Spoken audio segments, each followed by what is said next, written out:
এ কি গেরো, এই সাত সকালে ভগবান এসে জুটলো কোথা থেকে? কি হলো মন্ত্রী মশাই, আপনাকে কি কোনোভাবে বিব্রত করলাম নাকি? ওসব ভাষার কারুকার্য ছেড়ে কি কাজে আসা হয়েছে সেটা ঝেড়ে কাশো দেখি বাবা। ওই ছেড়ে ঝুড়েই তো কোনো রকমে চলছিল মন্ত্রী মশাই, কিন্তু আর যা পারা যাচ্ছে না। এবার যেভাবে হোক একটা কিছু ব্যবস্থা আমার করে দিতেই হবে। তা কি রকম কি ব্যবস্থার কথা বলছো তুমি? কেন, হয় কৃষ্ণনগরের রাজসভায়, না হলে অন্য কোথাও। না পারলে আপনি পারবেন মন্ত্রী মশাই, না হলে যে আমি একেবারে অনাথ হয়ে যাব। সে না হয় কিছু একটা করে দিলাম, কিন্তু তারপরে আপনার ব্যাপারটা আমি মাসে মাসে ঠিক পুষিয়ে দেবো। বেশ, তবে দেখি আমিও একটা কিছু ব্যবস্থা করে দেবো। তুমি বরং কাল একবার দেখা করো আমার সঙ্গে। তাই করবো তবে মন্ত্রী মশাই। না, গোপালকে নিয়ে তো আর পারা গেল না। সবাই হাজির, অথচ গোপালেরই কোনো পাত্তা নেই। আসলে গোপাল বুঝে গেছে যে ওকে ছাড়া চলবে না মহারাজ, তাই ইচ্ছে করে দেরি করে। একদিন কড়া শাস্তি দিলেই ঠান্ডা হয়ে যাবে মহারাজ। এমন বিশৃঙ্খলা যে আর বরদাস্ত করা যায় না। আজ আসুক গোপাল একবার, বড্ড বার বেড়েছে দেখছি আজকাল।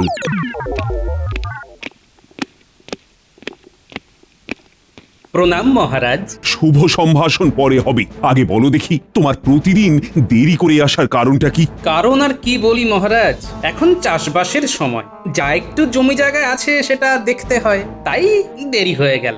বলো কি গোপাল, তোমাকে নাকি এখন চাষবাস করে খেতে হয়? কি আর করি, যা বেতন পাই তাতে তো আর ভালো করে চলে না। এই যে বলো ভিটেটুকু ছাড়া আর কিছুই নেই তোমার, তাই চাষের জমি কার কাছ থেকে বাগালে শুনি? সবই কপাল মন্ত্রীমশাই। গিন্নি ভাগ্যে পাওয়া শ্বশুর বাড়ির জমি বিক্রি করে কয়েক বিঘে যা করেছি কৃষ্ণনগরে, তাতেই চাষবাস করছি। বেশ বেশ, এ না হয় ভালো করেছো, কিন্তু এখন আর এই সব প্রসঙ্গ তুলে কি লাভ? আমিও তো সেই কথাই বলছি মহারাজ। গোপালের যদি লাভ না হয়, মানে এই বেতনে না পোষায়, তাহলে রাজসভায় আসা ছেড়ে দিক। হ্যাঁ, মন দিয়ে তবে না হয় ওই চাষবাসই করুক। আর তাছাড়া গোপালের তো বয়সও হচ্ছে, তাই আজ না হোক কাল ওর বদলে কারোর না কারোর কথা তো ভাবতেই হবে মহারাজ। না না মন্ত্রী, যেমনই হোক আর তেমনই হোক, গোপালকে ছাড়া যাবে না। মহারাজ যতই ধরে থাকুন, আমি কিন্তু বেশ বুঝতে পারছি মন্ত্রীমশাইয়ের ভেতরে ভেতরে নিশ্চয়ই কোনো উদ্দেশ্য আছে। তবে সেটা যে ঠিক কি সেটাই দেখতে হবে। তলায় তলায় মন্ত্রীমশাই অন্য কারোর সাথে যোগাযোগ করছে না তো আবার? না, দেখা দেখির আর কিছুই নেই। তোমাকে দিয়ে যে আর চলবে না সেটা আমি ভালো মতোই বুঝতে পেরেছি। আমি কি করলাম জাহাপানা? তুমি কিছু করলে তো বেঁচে যেতাম, কিছুই তো করতে পারো না। আমি তো আপনার মুশকিল আসান জাহাপানা। সে ছিল কোনো এক কালে, এখন তুমি নিজেই সাক্ষাৎ মুশকিল। কোনো একটা বুদ্ধি দিয়ে যে আমায় সাহায্য করবে তার বেলায় নেই। কিন্তু আমি ছাড়া আপনার গতিও নেই। কিছু বললে তুমি উজির? না না না, আমি তো নিজের মনেই বিড়বিড় করছিলাম। আর কিছু বলতেও হবে না, যাকে দিয়ে কাজ হবে আমি তার সঙ্গে যোগাযোগ করছি। তোমার উপরে ভরসা করে ফর্সা হতে আমি আর রাজি নই।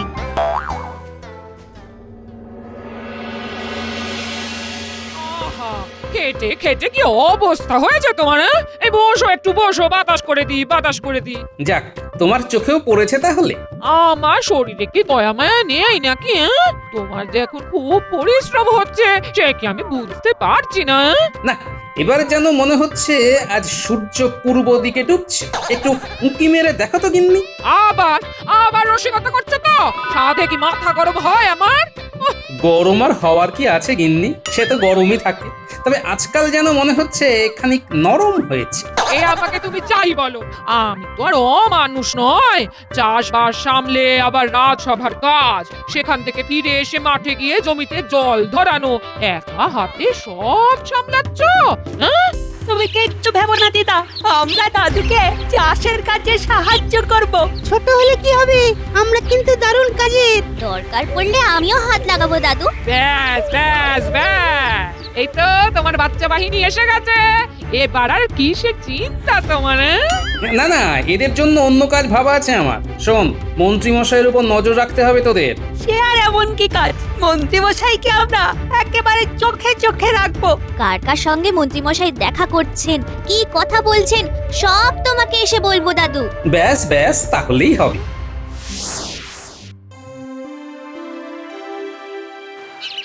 খুব কম সময়ে নবাবের চিঠিখানা এসেছে। এবার মনে হচ্ছে ভগবানের একটা হিল্লে হয়ে যাবে। আমি এসে গেছি মন্ত্রীমশাই, এসে গেছি। কি সুসংবাদ শোনাবেন আমায়? সু নাকি কু সেটা তো তুমি বুঝবে, তবে কৃষ্ণনগরের রাজসভায় তোমার স্থান করে দিতে সময় লাগবে। বুঝতে পেরেছি, ওখানে নিশ্চয়ই গোপাল জ্যাঁকিয়ে বসেছে, তাই তো? গোপালের বিরুদ্ধে মহারাজের কান ভাঙানি চালিয়েও কাজের কাজ কিছু হয়নি। তবে তবে কি মন্ত্রীমশাই? তবে একটা দরজা বন্ধ হয়ে গেলেও আর একটা খুলে যেতে পারে। যেতে পারে কি বলছেন? যেতেই হবে। তবে তোমাকে যে মুর্শিদাবাদে যেতে হবে। নবাব আজই চিঠি পাঠিয়েছেন, নবাব গোপালের মতো একজন কাউকে খুঁজছেন। তাই সেখানে গিয়ে নবাবকে খুশি করতে পারলে মোটা বেতনের চাকরি জুটে যাবে। তবে আর কি, ভগবান এই সুযোগটাই কাজে লাগাবে।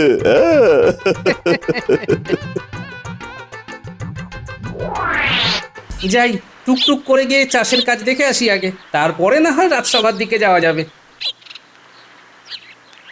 এই তো গোপাল দাদুকে রাস্তাতেই পেয়ে গেছি। দাদু দাঁড়াও দাঁড়াও, তোমার জন্য গরম গরম খবর আছে। মনে হচ্ছে মন্ত্রীমশাইয়ের ব্যাপারে কিছু বলবি? ঠিক ধরেছো, আমরা নিজের চোখে দেখেছি ভগবান দাদা মন্ত্রীমশাইয়ের সঙ্গে দেখা করছে। তাই নাকি? তার মানে এবার এমন কিছু একটা ঘটনা ঘটবে যার জন্য আমাকে সজাগ থাকতে হবে। যাক গোপাল দাদা, তোমাকে হাতের কাছেই পেয়ে গেলাম। সে তো না হয় গেলে, কিন্তু হঠাৎ আমার খোঁজ কেন? আসলে আমরা জানতে চাইছিলাম মুর্শিদাবাদ থেকে সারের গাড়ি কবে ঢুকবে। ভাবনাটা যে একেবারে আমারও হচ্ছে না তা নয়, এবারে সার পাঠাতে নবাব দেরি করছে কেন কে জানে। আসছে না, আসছে না, কিছুতেই মাথায় আসছে না। না না, আমি কিছু ভেবে উঠতে পারছি না। আপনি অতটা অধৈর্য হবেন না জাহাপানা। আপনি একা নন, আমিও তো ভাবছি আপনার সঙ্গে। তাতে হচ্ছেটা কি? ভেবে ভেবে কোনো একটা উপায় বের করতে পেরেছো এতক্ষণে? আগে যাবো না, আমি ভগবান কৃষ্ণনগরের মন্ত্রীমশাই আমাকে আপনার কাছে পাঠিয়েছেন। আচ্ছা, তবে তুমি? হ্যাঁ যাবো না, আমি আপনার পরামর্শদাতার কাজ করতে পারবো। যাও যাও, আমি থাকতে হুজুরের কাউকে দরকার নেই, পালাও এখান থেকে। না না না না না, এসে যখন পড়েছো তখন সহজে তোমায় আমি ছাড়ছি না। আসলে হয়েছে কি, আমি এখন একটা জটিল সমস্যায় ডুবে আছি। যেখানে সমস্যা সেখানেই তো আমাকে দরকার জাহাপনা। আসলে হয়েছে কি, পুরনো আলু বীজ গুদাম ভর্তি হয়ে পড়ে আছে। আগের বার চাষিরা বর্ধমান থেকে আলুর বীজ নিয়েছিল, এদিকে এখন কৃষ্ণনগরের চাষিরা সার নেবে বলে তাগাদা করছে। কিন্তু সার দিয়ে দিলে আলু বীজের কি হবে? তাই আপনি এমন কিছু করতে চাইছেন যাতে আপনার সার বিক্রি হয়, তার সাথে এই বর্ধমানের আলু বীজ বিক্রির রাস্তাটা বন্ধ করা যায়। একদম তাই, একদম তাই। খুব সহজ ব্যাপার। হুজুর, আপনি বরং এখন সপ্তাহ দুয়েক এক বস্তা সারের সঙ্গে 2 বস্তা আলুর বীজ বিনামূল্যে দিয়ে দিন। আহা, কি একেবারে বুদ্ধি! নবাবকে তুমি পথে বসাবে। সে না হয় দিলাম, তারপর কি হবে? দেখবেন আপনি যেমন চাইছেন তেমনই হবে। তবে তার আগে এই বিনামূল্যে আলু বীজ দেওয়ার প্রচারটা যাতে কৃষ্ণনগরে ভালো করে হয়, তার একটা ব্যবস্থা মন্ত্রীমশাইকে ধরে করে ফেলতে হবে।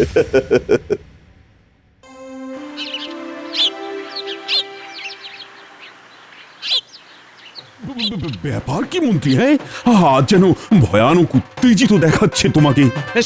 সেটা খানিকটা ঠিকই ধরেছেন মহারাজ। আসলে হয়েছে কি, এতদিনে প্রজাদের জন্য একটা ভালো কিছু ব্যবস্থা করতে পেরে মনটা নিচে নিচে উঠছে। ও মা, মন্ত্রী মশাইয়ের মন নাচে যখন তখন। কিন্তু সেই ভালো ব্যাপারটা কি? খুব শুনতে ইচ্ছে করছে যে। বলছি আসলে হয়েছে কি, নবাবের সাথে কথাবার্তা বলে প্রজাদের জন্য সারের সঙ্গে বিনামূল্যে আলু বীজেরও ব্যবস্থা করেছি আমি। ব্যাপারটা অনেকটা ঘোড়া ডিঙিয়ে ঘাস খাওয়ার মতো হলো না? শোনো, মন্ত্রী হিসাবে আমারও কিছু ক্ষমতা আছে, আর সেটার ব্যবহার করেই আমি মহারাজকে চমকটা দিলাম। সত্যি সত্যি আমি চমকে গেলাম বটে মন্ত্রী। এটা তো খুবই ভালো খবর। কিন্তু এত ভালো নয় যে মহারাজ। ব্যাস, অমনি গোপাল কুটুম কাটুম শুরু করে দিল। এ তোমার কেমন কথা গোপাল? মন্ত্রী ভালো কাজ করলে তার প্রশংসা তো করতেই হবে। না না মন্ত্রী, তুমি এখনই খবরটা প্রজাদের কানে পৌঁছে দেওয়ার ব্যবস্থা করো। শোনো শোনো শোনো, প্রজাদের জন্যে খুশির খবর। আগামীকাল থেকেই মুর্শিদাবাদ থেকে আসা কৃষি সার ন্যায্য মূল্য দিয়ে প্রজারা ক্রয় করতে পারবে, আর তার সাথেই বিনামূল্যে আলু বীজও সংগ্রহ করতে পারবে। এই সুযোগ বারবার আসে না, তাই হাতছাড়া করবেন না। এই সুযোগ শুধু 15 দিনের জন্য। শোনো শোনো শোনো। ওহ, এ তো দারুণ খবর। সারের সঙ্গে আলু বীজ একেবারে বিনামূল্যে। বাবা বাবা, নবাব তো তাহলে আচ্ছা ছাড়ের বন্দোবস্ত করেছেন। না, একটু দেরি হলো বটে, তবে খুব ভালো হলো। চলো আজ থেকে গিয়ে কৃষি ভান্ডারে ভিড় জমাই। যত যাই করো, তবে একটা কথা মাথায় রেখো, বিনামূল্যে কোনো কিছুই ভালো নয় কিন্তু। তার মানে তুমি কি বলতে চাইছো গোপাল দাদা? মানে আর কি, আমার মন বলছে শুধু সারের নয়, এই বীজের মূল্য তোমাদের চোকাতে হবে। হ্যাঁ, সে কি, এ আবার কেমন কথা? এটা তুমি ঠিক বলছো না গোপাল দাদা। কথা যেমনই হোক, পরে যাতে ব্যথা না পাও তাই সাবধান করে দিলাম। সবাই এই সুযোগ নিলেও আমি কিন্তু নেব না। না না, আমরা কিন্তু এই সুযোগ ছাড়তে পারবো না। না, ছাড়তে না চাইলে ছেড়ো না, তবে এটাও শুনে রাখো, আমার সাবধান করার কাজ আমি করেছি, বাকিটা তোমরা যথাসময়ে টের পাবে। ঢের ঢের লোক দেখেছি, তবু তোমার মতো দেখিনি। বাবা বিনা পয়সায় আলুর বীজ দিচ্ছে আর তুমি নেবে না? ওই বিনে পয়সায় দিচ্ছে বলেই তো নেব না। এটা তোমার কেমন গোয়ার তুমি? নিলে অসুবিধাটা কোথায়? নিলে সুবিধাও যে খুব একটা হবে না গিন্নি, এত কাঁচা কাজ নবাব অন্তত করবে না। আর তাই তুমি এখানে ঠুকে বসে থাকবে, নড়বে না? তুমি এখনো বসে আছো দাদু? ওদিকে তো বীজ আর সার নিতে সবাই সেই ভোর থেকে দাঁড়িয়ে পড়েছে। মনে হচ্ছে ভালোই গুঁতোগুতি আর ধাক্কা ধাক্কি হবে। আমার মনে হচ্ছে ওই জন্যেই দাদু ওখানে যাচ্ছে না। কি গো, শুনলে তো এবার? সবাই চলে যাচ্ছে, সবাই চলে গেছে। তাহলে কি সবাই বোকা আর তুমি একা চালাক? সেটাই তো ভাবছি, চালাকিটা তাহলে করছে কে? মন্ত্রীমশাইয়ের সঙ্গে ভগবানকে দেখা গেল, তারপর মন্ত্রীমশাই নবাবের সাথে রফা করার কথা বলল। না না না, এর মাঝে নিশ্চয়ই ভগবান কোনো একটা কলকাঠি নাড়ছে। কি হলো দাদু, কোনো গোলমাল হচ্ছে? গোলমাল তো আছেই রে, অবশ্যই আছে। তোরা কিন্তু মন্ত্রীমশাইয়ের উপর নজরদারি চালিয়ে যা, বুঝলি? ওদিকে খবর কি উজির? তোমার হিসেব কি বলছে? মজুত করা আলু বীজ বেশ অনেকটাই হালকা হয়ে গেছে জাহাপানা, তবে বীজ বাবদ একখানা করিও আমদানি হয়নি। এবার হবে যাবো না।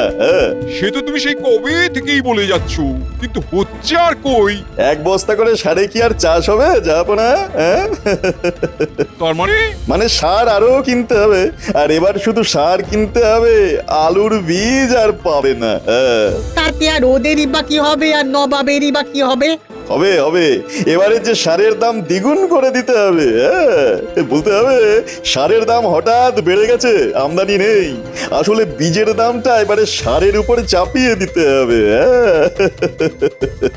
আর এখন সার চাষিদের কিনতেই হবে, আর নতুন করে কোথাও থেকে বীজও কিনতে পারবে না, কারণ বীজ নেওয়া হয়ে গেছে।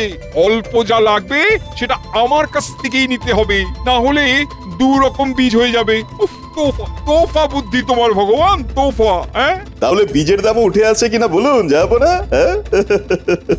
না না না না না, আমার কিছুই বলার নেই। আমার এখন একটাই কাম, আর সেটা হলো তোমাকে ইনাম দেওয়া। সবাই সমান, সবাই সমান, সব কটা সমান। কাজের বেলায় কাজী, আর কাজ ফুরালেই পাজি। তখন থেকে নিজের মনে কি বিড়বিড় করছো বলো তো? তোমার কি পেট গরম হলো নাকি, নাকি মাথা? বুঝবে না, বুঝবে না গিন্নি, তুমি বুঝবে না। আমার যে কি হচ্ছে তুমি বুঝতে পারবে না। না বোঝালে বুঝবো কেমন করে? তুমি কি আমাকে বলেছো কিছু? বললেই যেন তুমি সব বুঝবে। হ্যাঁ, ওই ভগবানটা নবাবের কাছে সেদিয়ে গিয়ে আমার পাওনা গন্ডা ভুলে গেল। এবার মাসে মাসে আমি যে নগদ পাবো ভেবেছিলাম, তার কি হবে?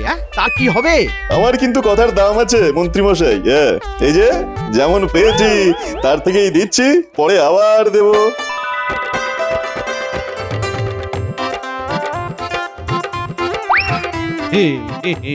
না না না, আমি তো জানতাম যে আর যে যাই করুক ভগবান আমাকে ঠকাবে না।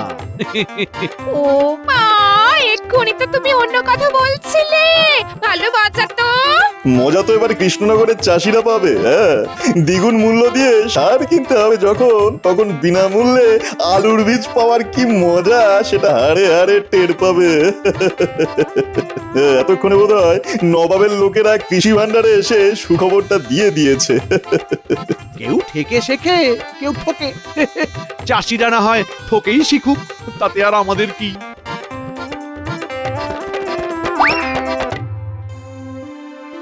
চললাম গিন্নি, চাষের জমিখানা কেমন তৈরি হয়েছে দেখতে চললাম। দেখে আর কি হবে? বীজ তো নেই যে চাষ করবে, আর সারও নেই জমিতে ছড়াবে। চিন্তা করো না গিন্নি, যোগাযোগ থাকলে সবই জোগাড় হয়ে যাবে। কিন্তু এখন আমাদের কি হবে গোপাল দাদা? আরে আরে, সবাই যে একেবারে দল বেঁধে চলে এসেছো, ব্যাপারটা কি? হ্যাঁ, তুমি যা বলেছিলে তা একেবারে অক্ষরে অক্ষরে মিলে গেছে। সারের দাম দ্বিগুণ হয়ে গেছে। এটা তো পয়সা দিয়ে আলু বীজ কেনার সমানই হলো। তুমি একটা কিছু করো গোপাল দাদা। এবার কেন? বেশ তো ঘি খেয়েছো, এবার ঢেকুর তোলো। হ্যাঁ। তোরাও এসে গেছিস? আয় আয় আয়, তা ওদিকের খবর কি?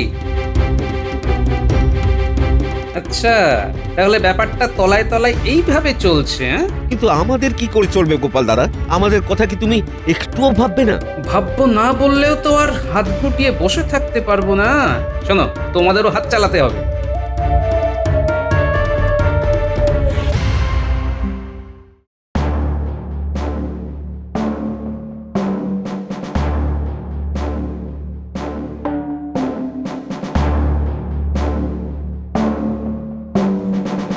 প্রণাম মহারাজ। তবে আজ যেন আপনাকে কেমন চিন্তিত দেখাচ্ছে। চিন্তা হবে না? আমার প্রজারা যদি চিন্তায় থাকে তবে আমি নিশ্চিন্তে থাকি কি করি? কেন মহারাজ, কিছু অনিষ্ট হয়েছে? অনিষ্ট হতে আর বাকি কি আছে? খবর পেলাম প্রজাদের নাকি দ্বিগুণ অর্থ দিয়ে সার কিনতে হচ্ছে। এটা কি ঠিক হচ্ছে? খবরটা তাহলে মহারাজের কানে পৌঁছে গেছে। আপনি চিন্তা করছেন কেন মহারাজ? ঠিক যদি নাও হয় তবে মন্ত্রীমশাই ঠিক করে দেবেন। হ্যাঁ, সেটা আবার কিভাবে? কেন মহারাজ? বিনামূল্যে বীজ দেওয়ার ব্যাপারটা যদি মন্ত্রীমশাই নবাবকে বুঝিয়ে ব্যবস্থা করতে পারেন, তাহলে সারের দাম দ্বিগুণ করাও নিশ্চয়ই মন্ত্রীর সঙ্গে কথাবার্তা বলেই নবাব ঠিক করেছেন। উনিই তাহলে মূল্য কমানোর কথা নবাবকে বলতে পারেন। এই মরেছে কি, সবাই মিলে তো আমাকে আচ্ছা বেকায়দায় ফেললো দেখছি। না না মন্ত্রী, তুমি এর দায় এড়াতে পারো না। তবে গোপাল, মন্ত্রীর ব্যবস্থা না হয় পরে করছি আমি, কিন্তু এখন প্রজাদের মুখে হাসি ফিরবে কি করে সেটা তো বলো। মহারাজ, এখন প্রজাদের মুখে হাসি ফেরাতে পারে কেবল গোবর। হ্যাঁ, গোবর? ও মা, গোবরের কি বিশ্রী গন্ধ! আমি এখন থেকে করি তাহলে আমার নাক বন্ধ। বিশ্বাস না হলে আপনি নিজের চোখেই দেখবেন, চলুন মহারাজ।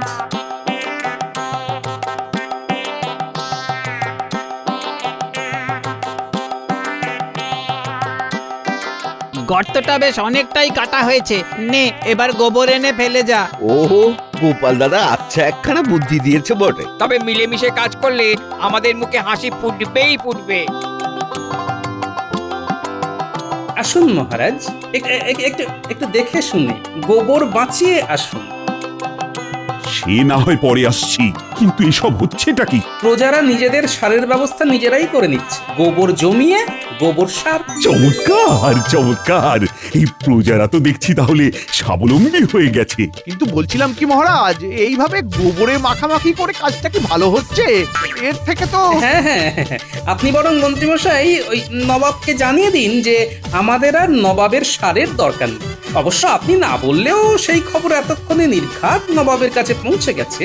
এই গোবর সারে হয়তো ফসল ফলতে একটু বেশি সময় লাগবে, কিন্তু মাটির উর্বরতা বহুগুণ বেড়ে যাবে। বুঝতেই পারছি এই সব গোপালের উর্বর মস্তিষ্কের ফল। কি করব বলুন পণ্ডিত মশাই, আমার মাথাতেও যে গোবর ভরা আছে। না না গোপাল, তোমার বুদ্ধির তুলনাই হয় না।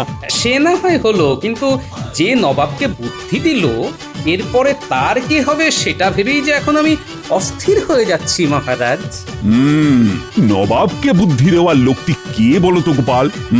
আমার মন্ত্রী সেই গুণধর নয় তো? না না, ঠিক মন্ত্রী মশাই নন, তবে ওনারই অনুপ্রেরণায় ভগবান নবাবের কাছে গিয়ে এইসব কলকাঠি নেড়েছে। আর কাঠি করলে যে লাঠির বাড়ি খেতে হয় সে কে না জানে মহারাজ। ওই ওই ভালো করে সর্ষের তেল মাখিয়ে একটা লাঠি আনো দেখি। আজ এই ভগবানকে আচ্ছা করে ঘা কতক লাগিয়ে ওর সব তেল আমি বার করছি। কাউকে দরকার নেই, আমি নিজে গিয়ে নিয়ে আসছি জাহাপানা। আমাকে ছেড়ে দিন যাবো না, আমি বুঝতে পারিনি যাবো না, আমাকে ছেড়ে দিন না যাবো না, ছেড়ে দিন। আমার চরম লোকসান করিয়ে দিয়ে এখন বলছো বুঝতে পারিনি?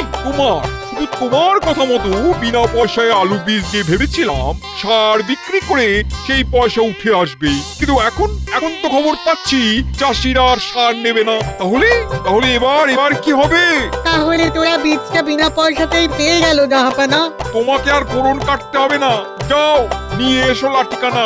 আগে একে পেটাবো, তারপর গড়াতে বলবো। ওরে বাবা গো, ওরে বাবা মরে যাবো গো। এই ধরো ওকে, এই যেন পালাতে না পারে, ধরো।